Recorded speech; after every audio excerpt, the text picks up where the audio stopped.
بسم اللہ الرحمن الرحیم السلام علیکم۔ تمام نیو ویڈیو اپڈیٹس کے لیے میرے چینل لائبریری وائس کو سبسکرائب کر کے بیل نوٹیفیکیشن کو آن کر دیں تاکہ میرے آنے والی تمام ویڈیوز کی اپڈیٹس آپ تک بر وقت پہنچ سکیں۔ اور ویڈیو شروع کرنے سے پہلے اس ویڈیو کو لائک کرنا، کمنٹ کرنا اور شیئر کرنا مت بھولیے گا۔ تو ویورز، آئیے چلتے ہیں ناول دھند کی نیکسٹ ایپیسوڈ کی طرف۔ انتہائی وسیع و عریض علاقے میں یہ حویلی واقع تھی۔ بائیں ہاتھ کو طویل اور سنسان میدان پھیلا ہوا تھا۔ اس طرف کافی فاصلے پر کچھ آبادی تھی، لیکن ادھر بھی اچھا خاصا فاصلہ تھا۔ آبادی میں روشنیاں ہو رہی تھیں، لیکن حویلی تاریک اور سنسان پڑی ہوئی تھی۔ البتہ جب گیٹ پر پہنچے تو گیٹ سے کچھ ہی فاصلے پر ایک جگہ مدھم سی روشنی نظر آئی۔ حویلی کا بڑا سا پھاٹک بے حد مضبوط بنا ہوا تھا۔ حالانکہ پرانے طرز کا بنا ہوا تھا، لیکن آج بھی اتنا ہی مضبوط اور شاندار تھا۔ حویلی کی عمارت بھی اچھی خاصی پختہ اور مضبوط نظر آ رہی تھی، اور اس کی بناوٹ سے یہ احساس ہو رہا تھا کہ جس زمانے میں بھی یہ تعمیر ہوئی ہے اس پر بڑی محنت کی گئی ہے۔ گیٹ کے پاس پہنچ کر ہم نے دروازہ بجایا، اور کافی دروازہ بجانے کے بعد کوئی شخص لالٹین ہاتھ میں لیے ہوئے باہر نکلا اور گیٹ کی زیلی کھڑکی کھول کر ہمیں دیکھا۔ کیا ہے جی؟ کون ہو آپ لوگ؟ عمر رسیدہ شخص نے پھٹی آواز میں پوچھا۔ وہ تاریکی میں تھا اور لالٹین نیچے جھکائی ہوئی تھی، اس لیے اس کا چہرہ ہمیں صاف نظر نہیں آ رہا تھا۔ میں نے کہا، یاد علی نام ہے تمہارا؟ ہاں جی، ماں باپ نے تو یہی نام رکھا تھا، مگر ماں باپ کو تو بہت عرصہ ہوا مر گئے۔ اب تو لوگ ہمیں یادو کہتے ہیں۔ ہاں ہاں، یادو بابا۔ تو آپ ہی یادو بابا ہیں؟ ہاں جی، ہم ہی ہیں، اس نے کہا۔ صدر الدین صاحب نے ہی اتفاق سے مجھے اس بارے میں بتا دیا تھا، ورنہ میں کیا جانتا تھا کہ یہاں کوئی یاد علی وغیرہ نام کی چیز ہوگی۔ یادو بابا، ہم شہر سے آئے ہیں اور میں چودھری صفدر علی کا پوتا ہوں۔ چودھری صاحب کے پوتے؟ یادو کے لہجے میں عجیب سے خوشی کی جھلک نمایاں محسوس ہوئی۔ اس نے لالٹین اونچی کر کے میرا چہرہ دیکھا، تبھی میں نے اس کا چہرہ دیکھا تھا۔ کالے رنگ کا بوڑھا سا آدمی تھا، عمر 70 سے اوپر ہی اوپر ہوگی، لیکن مضبوط کاٹھی کا مالک تھا، اور اب بھی صحت اچھی خاصی نظر آ رہی تھی۔ وہ لالٹین میرے چہرے کے برابر کیے مجھے دیکھتا رہا تو میں نے کہا، حویلی میں بجلی نہیں ہے؟ ہے جی، بند کر رکھی ہے۔ روشنی جلائی جا سکتی ہے؟ پتہ نہیں جی، ہم نے تو کبھی نہیں جلائی۔ یہ جو پیچھے بجلی کا خزانہ لگا ہوا ہے بس یہیں سے بند کر دیا گیا تھا، اب ہمیں نہیں معلوم۔ میں نے گردن ہلا کر کہا، پھر بولا، یادو بابا، ہم حویلی میں ٹھہرنا چاہتے ہیں، بہت دور سے آئے ہیں۔ آپ اگر چودھری صاحب کے پوتے ہو تو بھائی آپ کی حویلی ہے، ہم سے کیوں پوچھ رہے ہو؟ یادو بدستور پھٹی پھٹی آواز میں بولا، ٹھیک ہے رحیم، تم جاؤ، سرائے میں ٹھہرو، ہمیں اگر تمہاری ضرورت ہوئی تو ہم تمہیں خود بلا لیں گے۔ آپ مجھے کیسے بلاؤ گے صاحب جی؟ ٹیلی فون کر کے؟ رحیم نے اپنے طور پر مذاق کیا۔ یہ بات بعد کی ہے، میں نے کہا، اور اگر ہم رات میں تمہیں نہ بلائیں تو پھر صبح کو ایک چکر لگا لینا یہاں۔ ٹھیک ہے، رحیم نے کہا اور واپس چلا گیا۔ یادو نے کھڑکی سے پیچھے ہٹ کر کہا، اندر آ جاؤ، اندر آ جاؤ صاحب جی۔ ہم اندر داخل ہو گئے۔ پھر میں نے یادو سے کہا، یادو، وہ بجلی کا خزانہ کدھر ہے؟ وہ ادھر پیچھے۔ ہم تو جانتے ہی نہیں ہیں، لاؤ ذرا لالٹین مجھے دو، میں نے کہا، اور نصرت کے ہاتھ میں لالٹین تھما دی۔ کیا کریں گے؟ ہو سکتا ہے مین سوئچ آف کر دیے گئے ہوں، ظاہر ہے یہاں کوئی رہتا تو ہے نہیں، پتہ نہیں کب سے یہ سب کچھ ناکارہ پڑا ہوا ہے، اندازہ یہی ہوتا ہے۔ دیکھ لیتے ہیں کوشش کر کے۔ میں نے لالٹین کی روشنی میں مین سوئچ دیکھا اور مجھے فوراً اندازہ ہو گیا کہ مین سوئچ ہی آف کر دیا گیا ہے۔ پھر میں نے بڑی مشکل سے مین سوئچ کا پرانا لیور نیچے کیا تو حویلی کے کچھ حصوں میں مدھم مدھم روشنی جاگ اٹھی اور یادو چینخ پڑا، روشنی ہو گئی صاحب جی۔ ہاں یادو، تم اندر سے صفائی ستھرائی کرتے رہتے ہو؟ کیوں نہیں جی، ہم بھی صفائی کرتے رہتے ہیں اور جمع دار بھی لگا رکھا ہے، پر سسرے ادھر آتے نہیں ہیں، 20 روپے بھی دو تو بڑی مشکل سے آتے ہیں۔ کیوں؟ بس جی، خالی جو پڑی ہے حویلی۔ اچھا تم آؤ ہمارے ساتھ۔ ٹھیک ہے صاحب جی، ہم گیٹ تک چلتے ہیں، مگر یہاں پر بھی رہنا ضروری ہوتا ہے۔ دروازہ بند ہے باہر سے؟ ہاں جی، تالا لگا ہوا ہے، پر ہم کھولے دیتے ہیں۔ یادو کسی قدر لنگڑا کر چلتا تھا، کچھ پست قامت بھی تھا۔ اس مدھم روشنی میں پراسرار حویلی کی جانب آگے بڑھتے ہوئے وہ بہت عجیب لگ رہا تھا۔ نصرت بالکل خاموش تھا، پتہ نہیں اس کے ذہن میں کیا سوچیں تھیں، لیکن بہرحال وہ میرے ہمراہ آگے بڑھ رہا تھا۔ کچھ دیر کے بعد ہم گیٹ پر پہنچ گئے۔ لالٹین کی روشنی میں احاطے کے جھاڑ جھنکار نظر آ رہے تھے۔ یہ اکیلا آدمی یہاں واقعی کیا صفائی کر سکتا تھا؟ پتہ نہیں حویلی اندر سے بھی کیسی ہو، لیکن بہرحال دروازے پر پہنچ کر میں نے کہا، یادو تم مجھے لالٹین دے سکتے ہو؟ مالک کو کون منع کر سکتا ہے صاحب جی، سب کچھ آپ کا ہی ہے، تمہیں اندھیرے میں رہنا ہوگا۔ میرے پاس موم بتیاں پڑی ہوئی ہیں، جلا لوں گا۔ لالٹین میں تیل ہے؟ بھری ہوئی ہے جی، یادو نے کہا۔ ویسے اندر روشنی تھی، لیکن پھر بھی میں نے احتیاطاً لالٹین لے لی تھی، پتہ نہیں کس جگہ اس کی ضرورت پیش آ جائے۔ نصرت پر میں نے توجہ نہیں دی تھی، لیکن مجھے یوں لگ رہا تھا جیسے نصرت غیر معمولی طور پر خاموش ہو۔ یادو واپس چلا گیا تھا۔ ہم لوگ لالٹین ہاتھ میں سنبھالے آگے بڑھنے لگے۔ لالٹین کی روشنی میں ہمارے آگے کی طرف کو پھیلتے اور لہراتے ہوئے سائے بڑے ہیبت ناک لگ رہے تھے۔ ماحول میں اس قدر ٹھنڈک اور خاموشی تھی کہ کچھ سمجھ میں نہیں آتا تھا۔ ہمارے پیروں کے نیچے نہ جانے کیا کیا چیزیں آ رہی تھیں۔ جو کمرے روشن تھے وہاں بھی انتہائی مدھم اور پیلے بلب لگے ہوئے تھے، جن کی لائن ہی کام کر رہی تھی۔ یہ بڑی بات تھی۔ بہرطور میں اپنے آپ کو سنبھال کر آگے بڑھا۔ ایک وسیع و عریض کمرہ تھا، جس میں لکڑی کی دیواریں بنا کر اسے ہال جیسی شکل دے لی گئی تھی۔ کمرے کی دیواروں کے ساتھ لکڑی کی ہی کرسیاں رکھی گئی تھیں، سیاہ اور قیمتی۔ درمیان میں ایک گول میز بھی رکھی ہوئی تھی، جو اوپر سے نیچے تک شاندار نفیس کام سے مزین تھی۔ ایک جانب دیوار میں کتابوں کا ایک شیلف رکھا ہوا تھا، جس میں لاتعداد کتابیں نظر آ رہی تھیں۔ اس کے برابر ایک کارنس تھا، جس پر بہت سے مجسمے سجے ہوئے تھے، لیکن یہ مجسمے سمجھ میں نہیں آ رہے تھے۔ ان کی شکلیں کچھ عجیب سی تھیں۔ میں ایک ایک چیز کا جائزہ لے رہا تھا۔ پھر میری نظر سامنے لگی ہوئی بڑی سی گھڑی پر پڑی۔ اس میں 6:40 ہوئے تھے۔ پرانی طرز کی گھڑی تھی، لیکن گھڑی کے نچلے حصے میں چمگادڑوں نے اپنے لیے جگہ بنا رکھی تھی اور مدھم سی روشنی میں صاف نظر آ رہی تھیں۔ دیواروں پر کئی تصویریں لگی ہوئی تھیں۔ ایک طرف ایک فریم میں آئینہ جڑا ہوا تھا، جو اب زنگ آلود ہو گیا تھا، اور اس کے تھوڑے ہی سے گوشے ایسے تھے جو روشنی پڑنے پر روشنی منعکس کرتے تھے۔ دیواروں پر خوبصورت پردے لٹکے ہوئے تھے، چھتوں پر فانوس لٹکے ہوئے تھے، جگہ جگہ تاکیں بنی ہوئی تھیں۔ ان میں بعض تاکوں میں شمع دان رکھے ہوئے تھے۔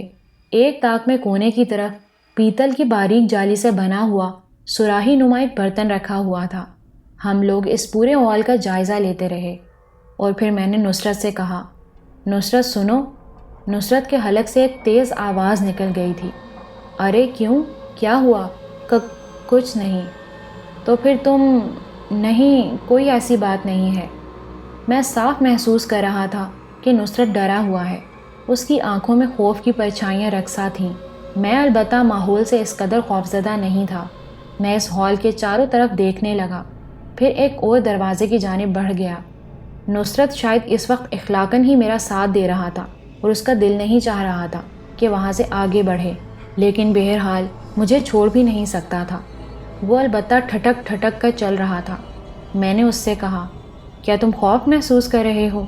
اس نے کوئی جواب نہیں دیا، تو میں پھر بولا، نصرت؟ ہاں، نہیں، میرا مطلب ہے اگر ہم دن کی روشنی میں… آؤ یار، دیکھتے ہیں، ڈرنے کی ضرورت نہیں۔ میں نے نصرت کو دلاسا دیا۔ نہیں، میں ڈر نہیں رہا۔ ویسے کیا خیال ہے اس حویلی کے بارے میں؟ پتہ نہیں، بس ایسے ہی۔ آئیے، آگے بڑھنا ہے تو آگے بڑھیں۔ اور پھر ہم 2-3 کمروں سے گزر کر ایک بار پھر ایک بڑے سے ہال نما کمرے میں پہنچ گئے۔ یہاں سیڑھیاں اوپر کی منزل کی جانب جاتی ہوئی نظر آ رہی تھیں۔ چنانچہ میں نے نصرت کو اشارہ کیا اور ہم سیڑھیوں پر چڑھنے لگے۔ یہ صاف محسوس ہو رہا تھا کہ سیڑھیوں پر بچھے ہوئے قالینوں میں زبردست گرد اٹی ہوئی ہے۔ ہمارے پاؤں رکھنے سے ان موٹے قالینوں کی گرد کا غبار اڑتا تھا، لیکن بہرحال ہم آگے بڑھتے رہے۔ میں بھی ایک ایک چیز کو آنکھیں پھاڑ پھاڑ کر دیکھ رہا تھا۔ اوپر پہنچے تو ایک طویل برآمدہ نظر آیا، جس میں تھوڑے تھوڑے فاصلے پر لکڑی کے منقش ستون لگے ہوئے تھے۔ ان ستونوں کے درمیان لکڑی کے جنگلے تھے، جو سیڑھیوں کے دائیں بائیں اوپر تک چلے گئے تھے۔ سامنے قطار میں 3 دروازے اور آخری دروازے سے کچھ فاصلے پر پھر وہی سیڑھیاں تھیں جو دوسری منزل تک جا رہی تھیں۔ پہلی منزل پر جو کمرے بنے ہوئے تھے ان کی تعداد بھی اچھی خاصی تھی اور وہ دونوں طرف دور تک پھیلے ہوئے تھے، لیکن اس عظیم الشان حویلی کو اس وقت دیکھ لینا آسان بات نہیں تھی۔ تاہم نہ جانے کیوں میرا دل یہاں سے جانے کو نہیں چاہ رہا تھا۔ میرے دل میں یہ آرزو پیدا ہو رہی تھی کہ میں حویلی کو زیادہ سے زیادہ دیکھ لوں اور اس کے بارے میں معلومات حاصل کروں۔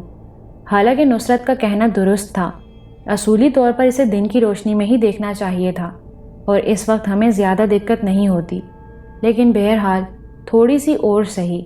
میں دوسری منزل پر جانے کی بجائے یہیں سے آگے بڑھ گیا۔ دروازوں پر زنگ آلود تالے لگے ہوئے تھے اور پہلی منزل کا یہ برآمدہ طویل ترین تھا۔ شاید اس کا فرش لکڑی کا بنا ہوا تھا، جس پر ہمارے قدموں کی آواز پر کہیں کہیں ہلکی سی چرچراہٹ ہو جاتی تھی۔ بہرحال ہم دروازوں پر لگے ہوئے ان تالوں کو ٹٹولتے ہوئے آگے بڑھتے رہے۔ لوہے کی بڑی بڑی کنڈیاں جو بند تھیں، ان کنڈیوں سے کچھ فاصلے پر پیتل کی زنجیریں لٹکی ہوئی تھیں اور ان زنجیروں کے دوسرے سروں پر پیتل ہی کی ایک ٹھوس سلاخ بھی تھی جو شاید ان کنڈیوں میں اٹکائی جاتی تھیں۔ میں یہ سب کچھ بڑی دلچسپی سے دیکھ رہا تھا اور میرے ذہن میں نہ جانے کیا کیا خیالات آ رہے تھے، لیکن نصرت غیر معمولی طور پر خاموش تھا۔ مجھے احساس تھا کہ وہ خوفزدہ ہے۔ میں نے کہا، نصرت، کیا تم بہت زیادہ خاموش نہیں ہو؟ نہیں سلطان بھائی، یہ سب کچھ دیکھ رہا ہوں، ادھر دیکھیے، اس نے کہا اور میں نے اس کے اشارے کی جانب رخ کیا۔ وہ ایک دیوار کی جانب اشارہ کر رہا تھا جہاں چھوٹا سا کارنس بنا ہوا تھا۔ اس کارنس پر ایک چراغ رکھا ہوا تھا۔ وہ چراغ بجھا ہوا تھا، لیکن اس کے اوپر ایک لمبی سی سیاہ لکیر چھت تک چلی گئی تھی۔ البتہ جو چیز حیرت انگیز تھی وہ اس چراغ کے ارد گرد رکھے ہوئے تر و تازہ پھول تھے، جن کی تعداد کافی تھی۔ میں نے حیرانی سے ادھر رخ کیا اور پھر آہستہ آہستہ آگے بڑھ گیا۔ کارنس کے قریب پہنچ کر میں نے ان پھولوں کو دیکھا۔ بالکل ہی تازہ پھول تھے اور یوں لگتا تھا جیسے تھوڑی ہی دیر پہلے ڈالی سے توڑے گئے ہوں۔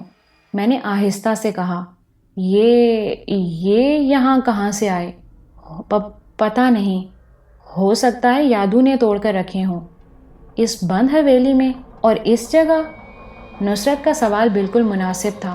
میں نے ایک بار پھر ان پھولوں میں سے ایک پھول اٹھا کر اسے قریب سے دیکھا، سونگھا۔ اس کی خوشبو بڑی بھینی بھینی سی تھی اور اس پر اس طرح سے نمی پڑی ہوئی تھی جیسے شبنم میں بھیگا ہوا ہو۔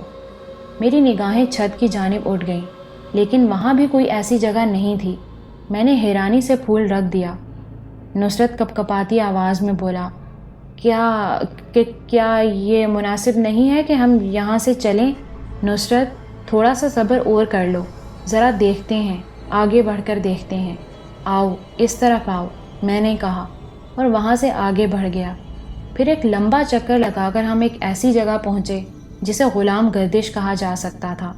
تھوڑے فاصلے پر ایک دروازہ نظر آ رہا تھا جس میں تالا نہیں لگا ہوا تھا۔ میں نے دروازہ کھولا۔ یہاں مدھم مدھم روشنی پھیلی ہوئی تھی۔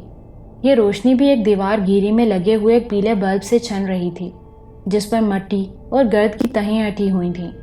اس روشنی میں ہم نے ایک الماری دیکھی جو بے حد قیمتی اور خوبصورت اور شاید ساگوان کی بنی ہوئی تھی۔ اس میں چاندی کے کنڈے لگے ہوئے تھے اور دونوں پٹوں کے کناروں پر چاندی کی تہیں چڑھی ہوئی تھیں۔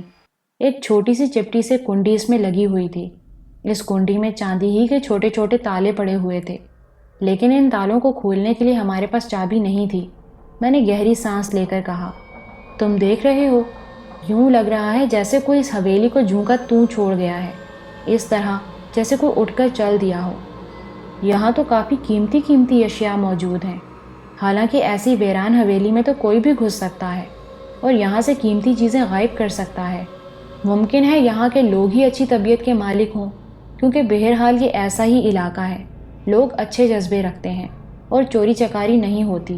نصرت نے جیسے میری بات سے اختلاف نہیں کیا تھا، لیکن وہ کچھ بولا نہیں، بس ایک گہری سانس لے کر خاموش ہو گیا۔ پھر ہم دوسری اور آخری منزل کی جانب بڑھے۔ سیڑھیاں پہلے ہی دیکھ چکے تھے، اس لیے انہیں تلاش کرنے کی ضرورت نہیں پیش آئی۔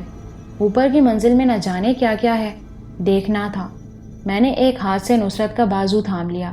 مجھے احساس تھا کہ اس پراسرار اور خوفناک ماحول میں نصرت کو خوف محسوس ہو رہا ہوگا، لیکن دو ہی باتیں تھیں۔ یا تو میں اسے لے کر واپس چل پڑتا یا پھر اسے ہمت دلائے رکھتا، لیکن حقیقت یہ تھی کہ میرا دل واپس جانے کو نہیں چاہ رہا تھا۔ میں تمام باتوں کو نظر انداز کر کے سیڑھیاں عبور کرتا رہا اور بالآخر چند لمحوں کے بعد میں نے یہ سیڑھیاں طے کر لیں اور اوپر کی منزل میں پہنچ گیا۔ یہاں بھی کہیں کہیں اکا دکا بلب روشن تھے اور ویسی ہی پیلی مدکوک مدھم روشنی پھیلی ہوئی تھی۔ کیا یہاں سردی زیادہ نہیں ہے؟ نصرت کی آواز ابھری۔ سب سے اوپر کا حصہ ہے، اس لیے ممکن ہے سردی زیادہ ہو، مگر سردی ہے ہی کہاں؟ مجھے تو لگ رہی ہے۔ خود کو سنبھالو نصرت، میں نے کہا۔ نہیں ٹھیک ہے، چلو دیکھیں۔ ویسے یہ تو حقیقت ہے کہ ہم نے تو کچھ بھی نہیں دیکھا۔ اس لکو دک حویلی میں تو بہت کچھ معلوم ہوتا ہے، بہت بڑی ہے یہ، جبکہ باہر سے اندازہ نہیں ہو رہا تھا۔ آؤ آگے چلتے ہیں، میں نے ایک چوڑی راہداری میں آگے بڑھتے ہوئے کہا، لیکن پھر اچانک ہی کچھ ہو گیا۔ ایک دم سے گھٹا ٹوپ اندھیرا چھا گیا۔ بجلی چلی گئی یا پھر یادو نے مین سوئچ بند کر دیا تھا؟ نصرت اچھل پڑا اور خوفزدہ لہجے میں بولا، یہ کیا ہوا؟ شاید لائن خراب ہو گئی، میں نے کہا اور لالٹین کو اوپر کر کے اس کی بتی آگے بڑھائی، لیکن ایسا کرنے سے اچانک لالٹین نے آگ پکڑ لی۔ شعلہ اتنا بلند ہوا کہ میرا ہاتھ جل گیا۔ ایک آواز میرے منہ سے نکلی اور میں نے لالٹین دور پھینک دی۔ نصرت نے میرا بازو زور سے پکڑ لیا تھا۔ تھوڑے فاصلے پر پڑی لالٹین کچھ لمحہ بھڑکی، پھر سرد ہو گئی۔ اب ماحول گہرا تاریک ہو گیا تھا، آنکھوں پر شدید بوجھ پڑ رہا تھا اور دل پر دباؤ بھی۔ میرا خیال ہے سلطان بھائی، اب یہاں سے نکل ہی چلیں۔ ہاں آؤ، احتیاط سے آؤ، میں نے کہا اور اندازے سے راستہ تلاش کرنے لگے۔ لیکن راستہ کہاں تھا؟ ہمیں تو کچھ یاد نہیں رہا تھا۔ اس خوفناک اندھیرے میں تو کسی سمت کا تعین بھی مشکل تھا۔ کوئی 20 منٹ تک ہم ایک قدم پھونک کر رکھتے رہے۔ کبھی کوئی دیوار راستہ روک لیتی تھی تو کبھی کسی ستون سے ٹکرا جاتے تھے۔ ہمارے بدن پسینہ پسینہ ہو گئے تھے اور یہ احساس ہو رہا تھا کہ اس ظلمت کدے میں راستہ ملنا مشکل ہے۔ پھر اچانک ایک آہٹ ابھری اور فوراً ہی ایک مدھم سی روشنی۔ وہ ایک روشن شمع تھی جو فضا میں تیرتی ہماری طرف آ رہی تھی۔ اس کے عقب میں کیا ہے کچھ نہیں معلوم تھا۔ ہمارے قدم رک گئے اور آنکھیں اس پر مرکوز ہو گئیں۔ شمع آگے بڑھنے لگی۔ نصرت کے بدن پر کپ کپی طاری تھی۔ میرے حواس بھی ساتھ چھوڑتے جا رہے تھے اور میں سوچ رہا تھا کہ اب مجھے کیا کرنا چاہیے۔ اچانک میرے کانوں میں ایک آواز ابھری۔ مالک! عجیب سی آواز تھی، لیکن کانوں کو یوں لگا جیسے یہ آواز کہیں سنی ہے۔ کون ہے؟ یادو ہے مالک۔ بتی بجھ گئی ہے کیا؟ کون؟ میں نے پھر کہا۔ یاد علی مالک، آپ کے نوکر۔ آگے آؤ، میں نے کہا اور یادو آگے بڑھ آیا۔ روشنی اب اسے اجاگر کر رہی تھی۔ اور کون ہے تمہارے ساتھ؟ اور؟ اس نے حیرت سے پوچھا۔ کوئی اور ہے تمہارے ساتھ؟ نہیں مالک۔ اوہ، یہ روشنی کیسے چلی گئی ہے؟ پتہ نہیں مالک، ہم کیا جانیں۔ تم نے سوئچ تو بند نہیں کیا؟ سوچ؟ وہ تعجب سے بولا۔ اوہ چلو، یہاں سے باہر چلو، میں نے کہا اور وہ واپسی کے لیے مڑ گیا۔ میں نے نصرت کا بازو پکڑا اور یادو کے پیچھے چل پڑا۔ حقیقت یہ تھی کہ اس گھور اندھیرے میں ساری رات بھی ٹکرے مارتا تو یہاں سے نہ نکل سکتا۔ راستہ ایسا ہی بھول بھلیاں تھا۔ اسے طے کرتے ہوئے یوں محسوس ہو رہا تھا جیسے یادو کہیں اور لے جا رہا ہو۔ لیکن کچھ دیر کے بعد تازہ ہوا کے جھونکے محسوس ہوئے اور تاروں بھرا آسمان نظر آنے لگا۔ ہوا سے یادو کے ہاتھ میں پکڑی شمع بجھ گئی۔ وہ لالٹین کہاں گئی مالک؟ اندر گر پڑی ہے یادو، صبح کو تلاش کر لینا۔ ویسے تم اندر کیسے آ گئے تھے؟ تمہیں تلاش کرنے مالک، بہت دیر ہو گئی تھی اور بتی بھی نہیں نظر آ رہی تھی۔ ٹھیک ہے، شکریہ، اب ہم چلتے ہیں، صبح کو دوبارہ آئیں گے۔ ٹھیک ہے مالک، یادو نے کہا اور ہم سرائے کی طرف چل پڑے۔ راستے میں مکمل خاموشی رہی تھی۔ پھر ہم دونوں سرائے میں داخل ہو گئے۔ احاطے میں گاڑی کھڑی ہوئی تھی۔ رحیم نے اسے لاک کر کے کپڑا چڑھا دیا تھا۔ رحیم اپنے کمرے میں گہری نیند سو رہا تھا۔ میں نصرت کے ساتھ کمرے میں داخل ہو گیا۔ نصرت کا چہرہ زرد ہو رہا تھا۔ سوری نصرت، میں نے کہا، وہ سب کیا تھا؟ میں نہیں جانتا، وہاں تو بوڑھے کے علاوہ کوئی نہیں رہتا۔ ہاں، میں نے گہری سانس لے کر کہا۔ ہم دونوں بستروں پر لیٹ گئے۔ بدن شدید تھکن کا شکار تھا۔ تم یقین کرو سلطان بھائی، وہ حویلی آسیب زدہ ہے، نصرت نے کپکپاتی آواز میں کہا۔ پہلے کبھی ایسے واقعات سے واسطہ پڑا ہے؟ کبھی نہیں، لیکن واقعات سنے ہیں۔ ہم تو خوش قسمت ہیں کہ بچ کر آ گئے۔ واقعات کیا تھے؟ بہت سے تھے جو یاد نہیں۔ ابھی کچھ دن پہلے کراچی کے کچھ گھروں کی تصویریں اور ان کے آسیب زدہ ہونے کے واقعات سنے تھے۔ ناظم آباد، جمشید روڈ اور دوسری جگہوں پر ایسے کئی آسیب زدہ مکان ہیں۔ آسیب کیا ہوتے ہیں نصرت؟ میں نے پوچھا۔ نصرت چند لمحات سوچ میں ڈوبا رہا، پھر ہنس پڑا اور بولا، یہی سب کچھ جو ابھی ہم دیکھ کر آئے ہیں۔ میں تعجب سے اس کی صورت دیکھنے لگا۔ پھر میں نے کہا، لیکن ابھی ہم نے کیا دیکھا ہے نصرت؟ وہ ایک ویران حویلی تھی اور اس کی ویرانی ہمیں خوفزدہ کر رہی تھی۔ باقی کیا تھا؟ نصرت چند لمحے سوچ میں ڈوبا رہا، پھر بولا، آسیب سے مراد وہ بھٹکتی ہوئی روحیں ہیں جو پتہ نہیں کیوں بھٹکتی ہیں۔ اصل میں مجھے بھی تو ان کے بارے میں کوئی خاص معلومات نہیں ہے۔ میرا واسطہ سچی بات ہے، سلطان بھائی کبھی ایسے ماحول سے نہیں پڑا۔ آپ یقین کریں، اگر اس وقت آپ میرا وزن کرائیں تو خاصا کم نکلے گا۔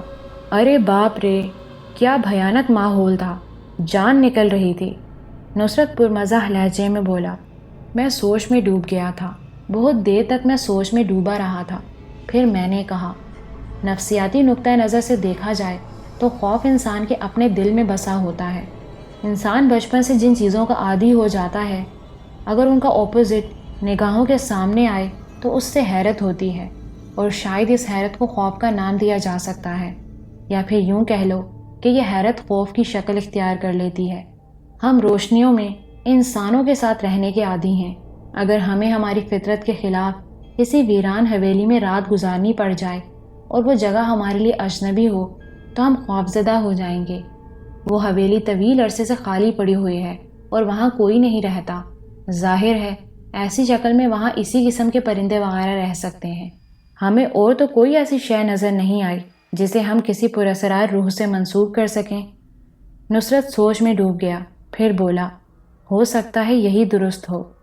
یہ صرف میرا ذاتی خیال ہے، لیکن بہرحال روحوں کی کہانیاں میں نے بھی سنی ہیں۔ اور میں کہتے کہتے رک گیا۔ ابھی نصرت سے چندریا کا ذکر کرنا مناسب نہیں تھا۔ صورتحال کا ابھی مزید کچھ جائزہ لینا تھا، اور پھر نصرت اس صورتحال سے خوفزدہ ہو کر میرا ساتھ بھی چھوڑ سکتا تھا، جبکہ مجھے اس سے خاصی انسیت ہو گئی تھی اور وہ مجھے اپنا ایک اچھا ساتھی محسوس ہوتا تھا۔ ہم کچھ دیر خاموش رہے، پھر نصرت بولا، آپ یقین کریں یہ میری زندگی کا بڑا انوکھا تجربہ ہے۔ میں نے مسکرا کر نصرت کی جانب دیکھا اور بولا، مگر نصرت، تم نے وہاں سے فرار ہونے کی کوشش تو نہیں کی؟ تم اگر اتنے ہی خوفزدہ ہو گئے تھے تو مجھے چھوڑ کر کیوں نہ بھاگ آئے؟ نصرت نے عجیب سی نگاہوں سے مجھے دیکھا، پھر بولا، سچ کہہ دوں جو دل میں ہے؟ ارے میں تمہارا دوست ہوں، کیا مجھ سے جھوٹ بولنے کی کوئی ضرورت بھی پیش آ سکتی ہے؟ نہیں سلطان بھائی، سچ یہ ہے کہ میں آپ کو دوست نہیں سمجھتا۔ میں نہیں کہہ سکتا کہ بھائی کا لفظ کہہ کر میرے دلی جذبات کا اظہار ہو جاتا ہے یا نہیں۔ حقیقت تو یہ ہے کہ ماضی سے میرا کوئی تعلق نہیں ہے، لیکن ماضی میرے علم میں ہے۔ ساجدہ پھوپھی کے ساتھ دادا میاں نے جو سخت روی اختیار کی، وہ خود بھی کبھی کبھی اس کے لیے غمزدہ ہو جاتے ہیں۔ ہم نے تو خیر ساجدہ پھوپھی کو ڈھنگ سے دیکھا بھی نہیں، بلکہ میں تو ان سے بالکل ہی ناواقف رہا۔ پھر آپ ہمارے پاس آئے۔ ہم نے آپ کو کیا دیا سلطان بھائی؟ کیا مطلب؟ دیکھیے، میں ذرا جذباتی سا آدمی ہوں۔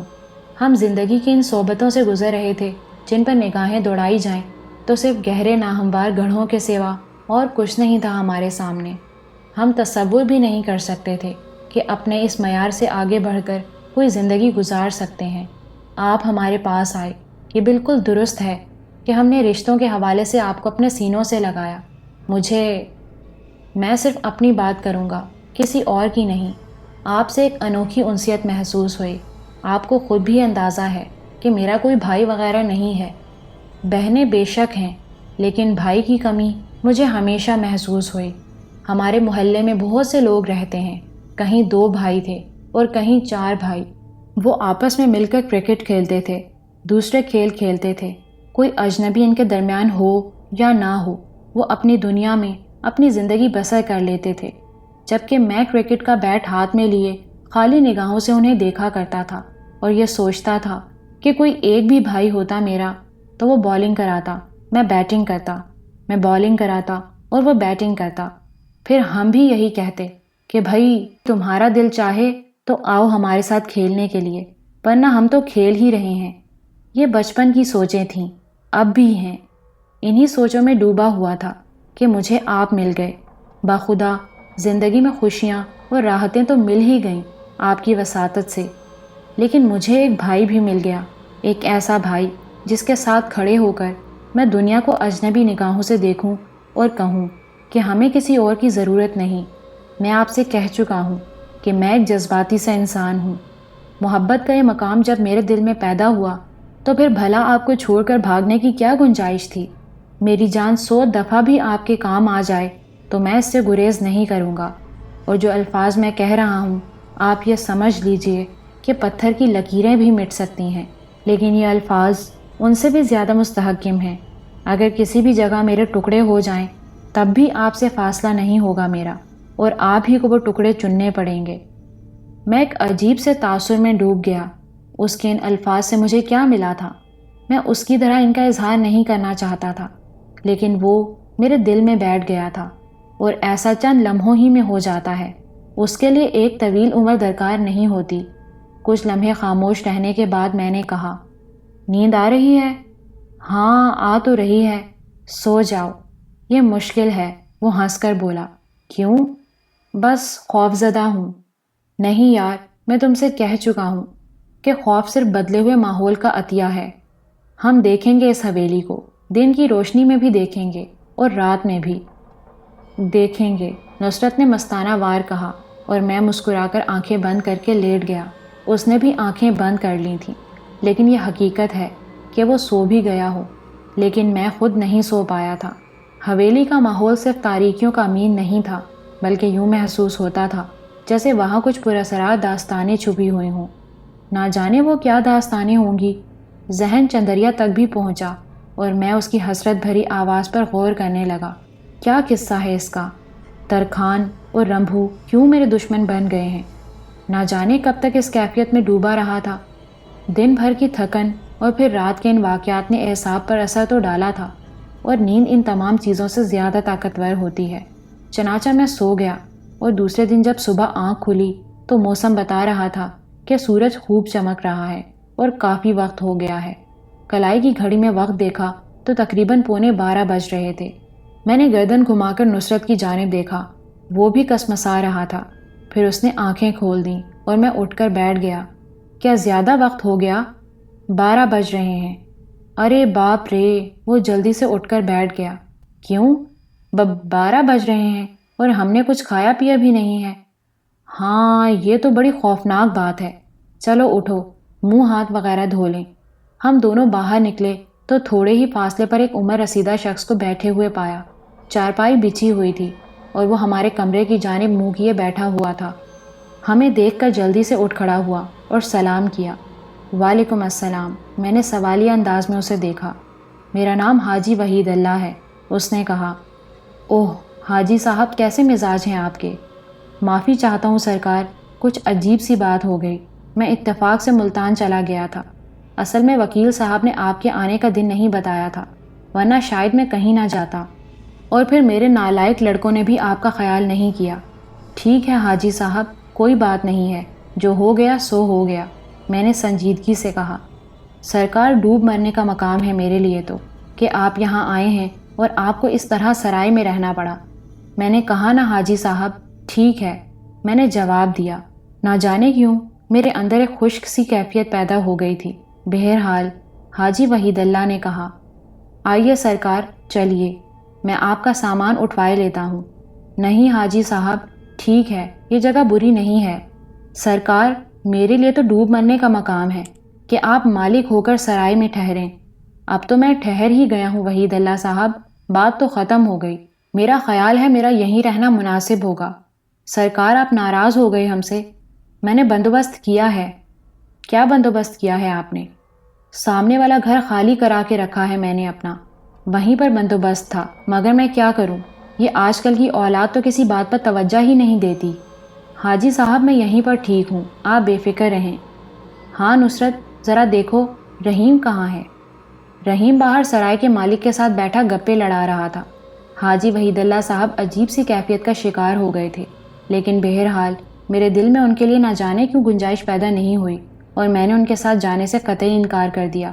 وہ کچھ پریشان سے تھے، کہنے لگے، مگر آپ اس سرائے میں، میری سمجھ میں نہیں آ رہا کہ میں کیا کروں۔ اتنا تو میں جانتا ہوں کہ آپ ناراض ہو گئے ہیں۔ سنیے حاجی صاحب، آپ زیادہ جاننے کی کوشش نہ کریں۔ ہاں، اگر آپ کو تکلیف نہ ہو تو حویلی میں 1-2 آدمیوں کا بندوبست کر کے ایک کمرہ صاف کرا دیجئے، میں وہاں قیام کروں گا۔ سرکار، حویلی میں؟ جی ہاں، لیکن جناب وہ ٹھہرنے کی جگہ نہیں ہے۔ کمال کرتے ہیں آپ، کیا میں آپ کے احکامات کی پابندی کروں؟ میں نے کرخت لہجے میں کہا۔ نہیں جناب، ٹھیک ہے، آپ کا حکم سراخوں پر، میں بندوبست کیے دیتا ہوں۔ ٹھیک ہے، آپ یہ انتظامات کر دیجئے اور اس کے بعد مجھے یہیں اطلاع دیجئے۔ حاجی صاحب چلے گئے۔ میں نے سرائے کے مالک سے ناشتے کے بارے میں پوچھا تو رحیم نے کہا، انڈے، ٹوسٹ اور مکھن وغیرہ موجود ہیں، میں نے سب چیزیں منگوا لی ہیں، ناشتہ تیار کیا جا رہا ہے۔ آپ کیسے انڈے کھائیں گے؟ یار، بس جیسا تمہارا دل چاہے پکا دو، آج ہم تمہارے ہاتھوں کے بنے ہوئے انڈے کھائیں گے، میں نے سرائے کے مالک سے کہا۔ تھوڑی دیر کے بعد میں نے اور نصرت نے ناشتہ کیا۔ رحیم ناشتہ کر چکا تھا۔ حاجی وحید اللہ صاحب نے شاید سرائے کے مالک کو ہمارے بارے میں بتا دیا تھا، کیونکہ اس کا رویہ خاصا اچھا تھا۔ بہرحال تقریباً 2:30-3 بجے حاجی صاحب آئے، کھانا لے کر آئے تھے جو انہوں نے ہمارے سامنے پیش کر دیا اور بولے، کیونکہ مجھے علم تھا کہ آپ نے ناشتہ دیر سے کیا، اس لیے میں نے ذرا کھانا بھی دیر سے ہی پکوایا۔ یہ آپ کے قابل تو نہیں ہے، لیکن ٹھیک ہے وحید اللہ صاحب، بہت بہت شکریہ۔ میں نے نصرت سے کہا کہ تھوڑا بہت کھانا کھا لیا جائے، اور ہم نے صرف حاجی صاحب کا دل رکھنے کے لیے کھانا کھا لیا۔ وہ ہمارے پاس ہی بیٹھے ہوئے تھے۔ میں نے پوچھا، حاجی صاحب، حویلی میں ہمارے لیے رہائش تیار ہو گئی؟ جی سرکار، ایک کمرے میں بستر وغیرہ لگوا دیے ہیں، لیکن سرکار آپ کا وہاں ٹھہرنا کسی بھی طور مناسب نہیں ہے۔ چلیے، اور ہاں، وہاں آپ نے الیکٹرک لائن چیک کرائی؟ نہیں سرکار، لیکن میرا خیال ہے وہاں بجلی بہت عرصے سے بند پڑی ہوئی ہے، اس لیے تھوڑی بہت خرابی ہو گئی، لیکن میں فوراً ہی کسی کو بلا کر دکھائی دیتا ہوں۔ نہیں، کسی خاص انتظام کی ضرورت نہیں ہے، بس ایسا ہے کہ جو کچھ ہے جلتا رہے، ہم زیادہ وقت وہاں قیام نہیں کریں گے۔ ٹھہریں گے وہیں سرکار؟ جی حاجی صاحب، میں نے حتمی لہجے میں کہا، اور حاجی وحید اللہ خاموش ہو گئے۔ پھر ہم سرائے سے اپنا مختصر سا سامان اٹھا کر حویلی چل پڑے تھے۔ یادو دروازے پر موجود تھا، اس نے ہمیں سلام کیا۔ دن کی روشنی میں اس شخص کو غور سے دیکھا۔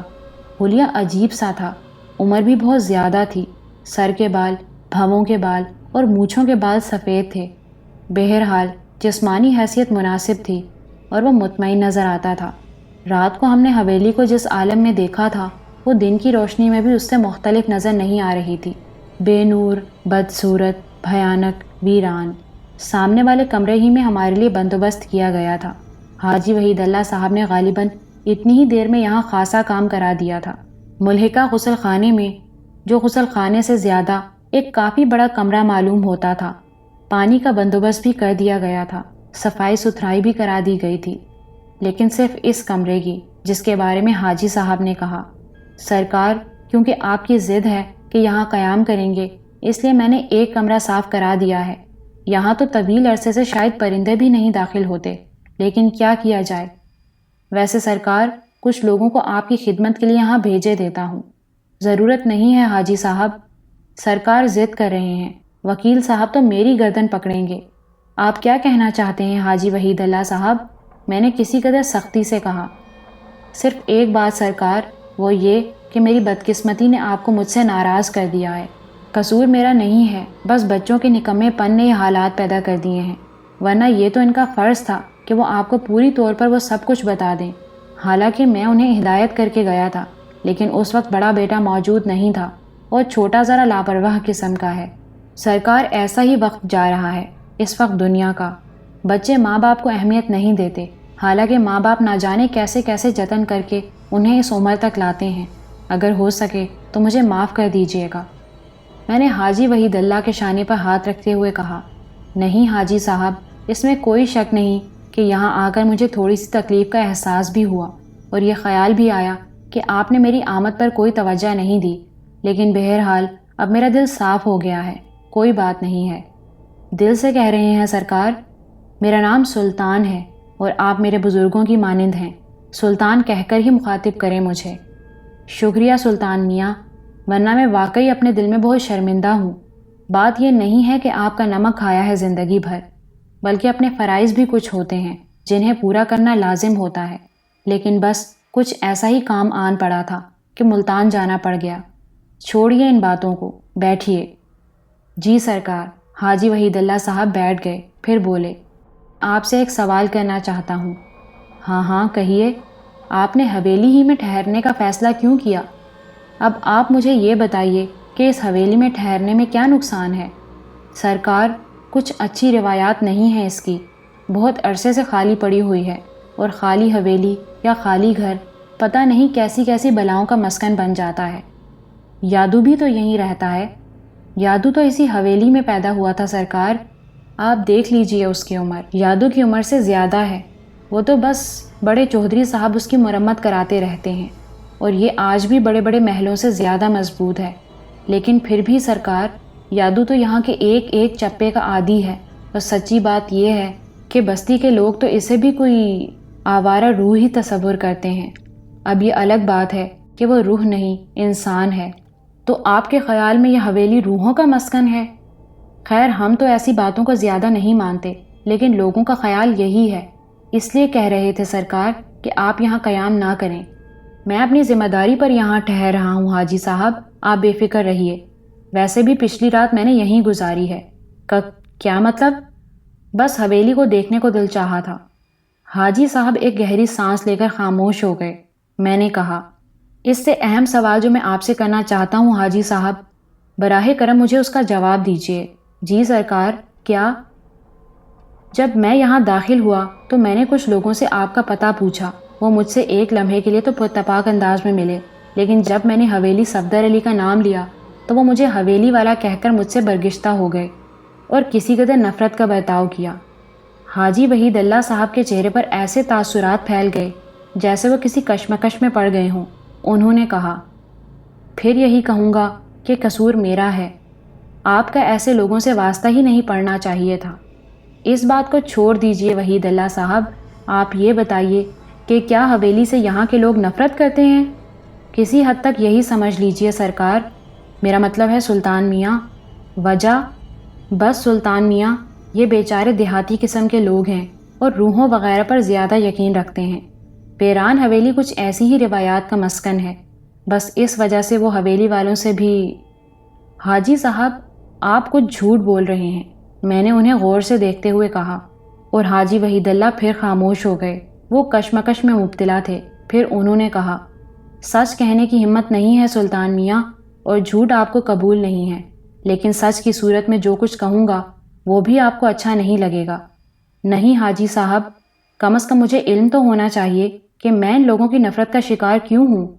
میں نے یہ بات تو سچ کہی ہے کہ بے وقوف دیہاتی ہیں، بس حویلی کی روایات میں چودھری صفدر علی کا نام بھی شامل ہوتا ہے، اور یہاں کے لوگ چودھری صاحب کو پسند نہیں کرتے تھے۔ ایک عجیب طرح کی نفرت ان لوگوں کے دلوں میں بسی ہوئی ہے۔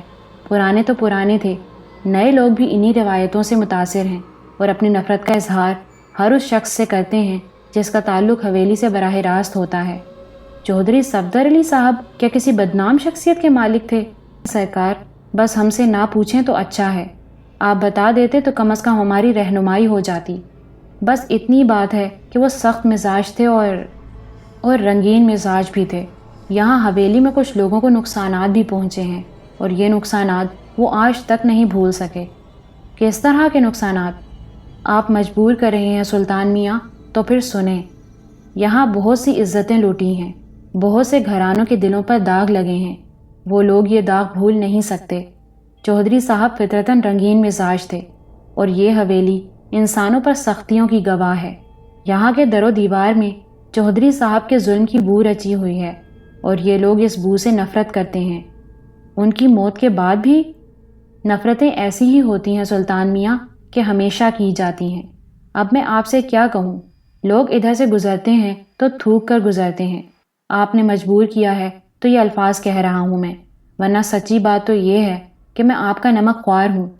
لیکن حقیقتیں سننے کی ہمت رکھتے ہیں تو لوگوں کی نفرت کی وجہ یہ ہے۔ مگر اس میں میرا تو کوئی قصور نہیں ہے حاجی صاحب۔ ہاں بے شک، مگر یہ بات ان لوگوں کے دلوں میں بیٹھی ہوئی ہے کہ یہ خاندان ہی خراب ہے۔ اب کیا کہیں ان بے وقوفوں سے؟ میں نے افسوس بھرے انداز میں کہا، پھر بولا، بہرحال حاجی صاحب، میں اس تھوڑے سے قیام کے دوران ان کے دلوں سے نفرتیں تو نہیں نکال سکتا، لیکن بہرحال مجھے یہ سن کر افسوس ہوا ہے۔ معاف کر دیجئے سلطان میاں، ہمیں یہ سب کچھ نہیں کہنا چاہیے تھا، لیکن آپ خود گواہ ہیں کہ آپ نے ہمیں مجبور کیا اس کے لیے۔ ہاں میں جانتا ہوں، ایسی کوئی بات نہیں ہے۔ اچھا اب آپ یہ بتائیے کہ مجھے یہاں کیا کرنا ہے؟ آپ اس بات کو بھول جائیے کہ آپ میرے نمک خوار ہیں۔ میں آپ کا ایک بزرگ کی حیثیت سے بھی احترام کرتا ہوں، اس لیے آپ میری مدد کیجیے۔ صدر الدین صاحب کی ضد تھی کہ میں یہاں آ کر معاملات کا جائزہ لوں، اور میں ان کی ضد سے مجبور ہو کر چلا آیا، ورنہ آپ لوگ معاملات سنبھالے ہوئے تھے۔ سرکار یہ تو بہت اچھی بات ہے، آپ یہاں کے کھاتوں کا جائزہ لے لیجئے، مزاروں سے مل لیجئے، کچھ شکایتیں بھی ہوں گی وہ سن لیجئے۔ ویسے کام سب لوگ ٹھیک ٹھاک کر رہے ہیں۔ آپ جب بھی وقت دیں گے میں آپ کو زمینوں کی سیر بھی کرا دوں گا، ہر چیز کا جائزہ لے لیجئے۔ یہ کام ہم کل پر اٹھا رکھتے ہیں، جیسا آپ مناسب سمجھیں میں انتظام کر لوں گا۔ ٹھیک ہے حاجی صاحب، آپ ذرا ایسا کیجئے کہ کسی الیکٹریشین کو بلا کر یہاں کی لائٹوں وغیرہ کا صحیح بندوبست کر دیجئے گا۔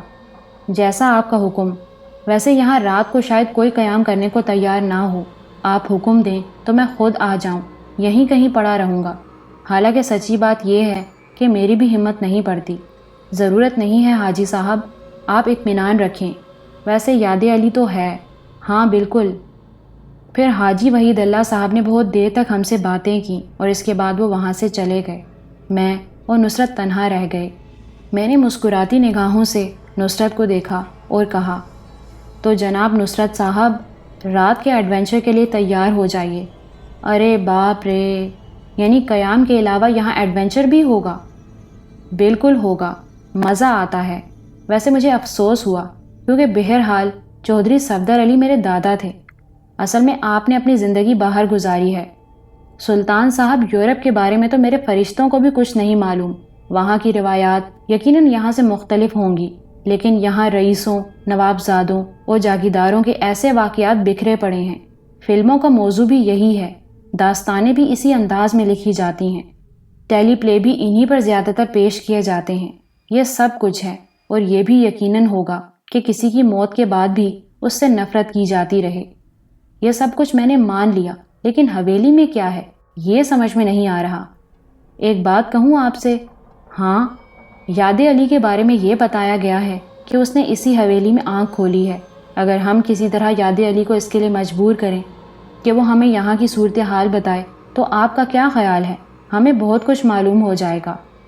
پتہ نہیں بوڑھا یاد علی اس بات پر آمادہ ہو یا نہیں۔ وہ بھی آپ کا نمک خوار ہے، میرا خیال ہے بتائے گا۔ ویسے حاجی صاحب کی بھی ہوا کھسکی ہوئی تھی، انہوں نے پیشکش تو کر دی کہ وہ رات کو یہاں رہ سکتے ہیں، لیکن ساتھ ساتھ ہی اس کا اظہار بھی کر دیا کہ وہ یہاں نہیں رہنا چاہتے۔ بزرگ آدمی ہیں، چھوڑو یار۔ ویسے میں تمہاری اس رائے سے اتفاق کرتا ہوں کہ یاد علی حاجی صاحب سے بھی زیادہ یہاں کے بارے میں جانتا ہوگا۔ بلا کر لاؤں اسے؟ نہیں، چلو اس کے پاس چلتے ہیں۔ اور پھر ہم وہاں سے نکل کر یاد علی کی طرف چل پڑے، جس کی رہائش گاہ بڑے دروازے کے پاس ہی ایک کمرے کی شکل میں بنی ہوئی تھی۔